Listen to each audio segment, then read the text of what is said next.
So I am going to go over the steps for making a solar oven. To make a solar oven, you're going to need a pair of scissors, a good pair of scissors. You're going to need foil. You're going to need a plastic bag, although plastic wrap would probably work just as well. Tape. I would suggest packing tape. It works a little bit better than regular tape, but regular tape might work just fine. I use packing tape. So and a ruler. I think I forgot that part. So for the ruler, the first thing you're going to use the ruler for is for actually measuring. So you have to cut a flap into the box. Now my box is kind of small, so yeah, it's supposed to be a 15 centimeter by 20 centimeter flap. And that's going to be really close for me. So I'm going to have to be kind of careful because you're only going to cut 3 sides. So it's a flap. It stays connected to the lid. So it can be a lid. It can be a lid that's connected like this. If it's connected like this, you want to make sure your flap goes away from where the fold is. If it's a separate one, it doesn't really matter. Just make sure you don't cut the side where it's going to open. Hopefully that makes sense. So I actually think I could probably do this. It's going to go 15, and I'm just going to make sure when I cut, I don't cut this side because I need that to seal, so it makes a good seal to keep the heat inside of the solar oven. So first things first, I am going to, I'm actually going to go across first, and you might want to do that, especially if you have a small box like mine. It's not incredibly important that it's 15 by 20. We want to try to keep it the same so that we compare to each other.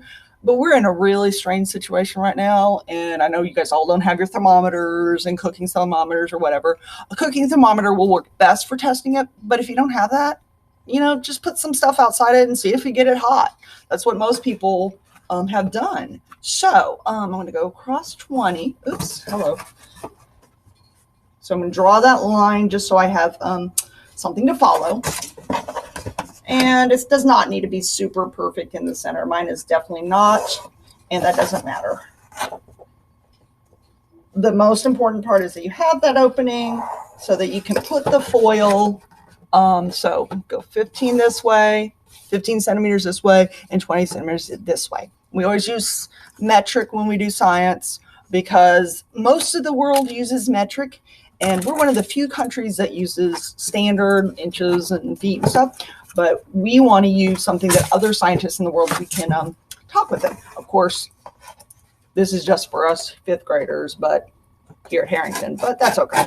So first thing I'm going to do is I'm poking a hole along these lines so I can trace. And again, I don't want to cut this side.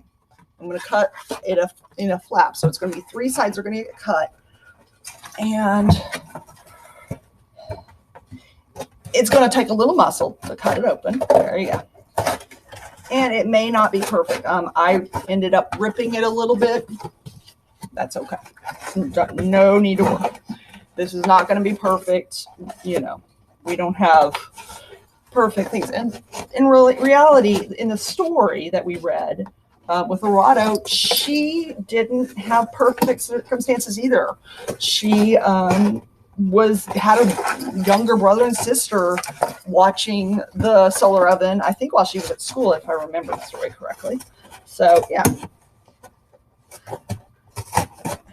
But if we were going to do a real experiment with it, we would want to make sure everybody's was exactly the same, but we'd all have to need exactly the same shoe boxes, and that would require a lot of work that we just don't have. I don't know anybody who works at a shoe company who could get us all the same size shoe box, or it's a lot of work. So we're not going to worry about that because the main point of this is the engineering part of it.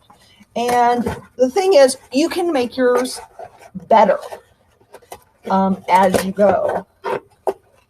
So by changing the insulation, changing the flap, just changing as you go. So now I have a flap, and I have a window. Okay. Now, when I made it the first time, I put the foil on the flap first, and then I put the window, and I found that was not an effective way for me, but it doesn't really matter the order, as long as you have them. So for doing the window, I am going to use a Ziploc bag, and I'm just going to cut it so that there are two pieces from the bag. So I cut off the zipper, and I cut along the edges. And this one has some writing on it. You want one, and most bags do, try to get the side without writing on it for your actual window. Again, it's not the end of the world if you have that, but it's just less interference with your window and the sunlight coming into your solar oven. So,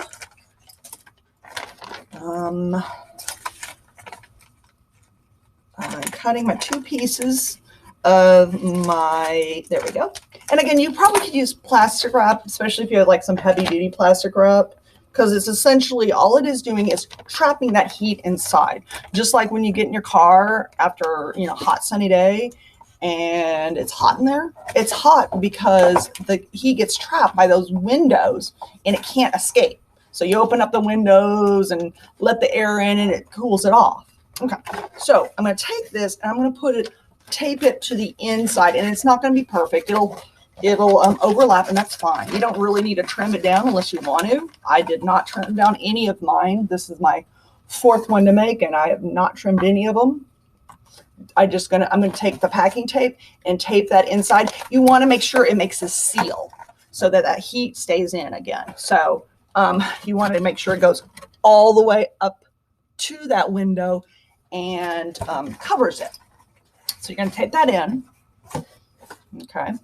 And I'm just going to explain then the last part, because the last two steps are pretty easy. Then you're going to take your foil and you're going to just tear off a piece that's big enough to cover the flap. And you probably want to use some glue on here to glue it in place. There is a not as shiny side and a shinier side. You do want the shinier side out, facing inside towards the window.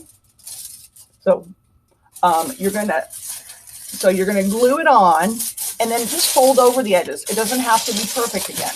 This is engineering, and we're just engineering a very basic way to heat up food.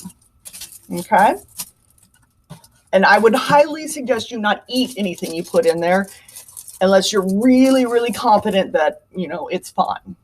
Okay? But we don't need to. We've got ovens, we got stoves, we got all that lovely stuff. Okay, so then, you know, it'll be folded over. You will have your window there. I know I don't have mine, but I didn't want to get the tape and all that. Last part. You're going to take your ruler. Now, in the directions, it says to put an index card, 2 index cards, and then use them as like a holder for the ruler, which you can do. I had a really hard time with the ruler just coming out and falling out. So what I did is I just taped my ruler here and a ruler up here and up here. That way it would hold open when it was outside, and the light would reflect off of it and go into my oven. Now, the last step you want, and I forgot to say you needed this, you need some sort of it can be a cup, a bowl, it can be plastic, it can be paper. The only thing I'd say not to use is metal, because metal's a conductor and that's going to add heat just because it's it. And you're going to put that in the bottom of your box. Of course, you're going to have a window there. And you're going to need some sort of insulator. There's lots of different things you could use. I chose to do something simple. Use a simple Target plastic bag because I have an issue with going to Target. So yeah. I use this as an insulator. I just put it around the cup. Nothing fancy. But you can use all kinds of things. You can use sand. You can use soil. You can use rocks. Nobody's used rocks. I'd love to see what happens when you use rocks. Cotton balls. You could use an old T-shirt. I would think that would be interesting too. but you're just going to use it as an insulator to see how well it holds in the heat. And as you've seen from my experiment, the plastic bag was not a very good insulator at all. I was kind of surprised. I thought it would do a little bit better. But that's how you make a solar oven. And good luck.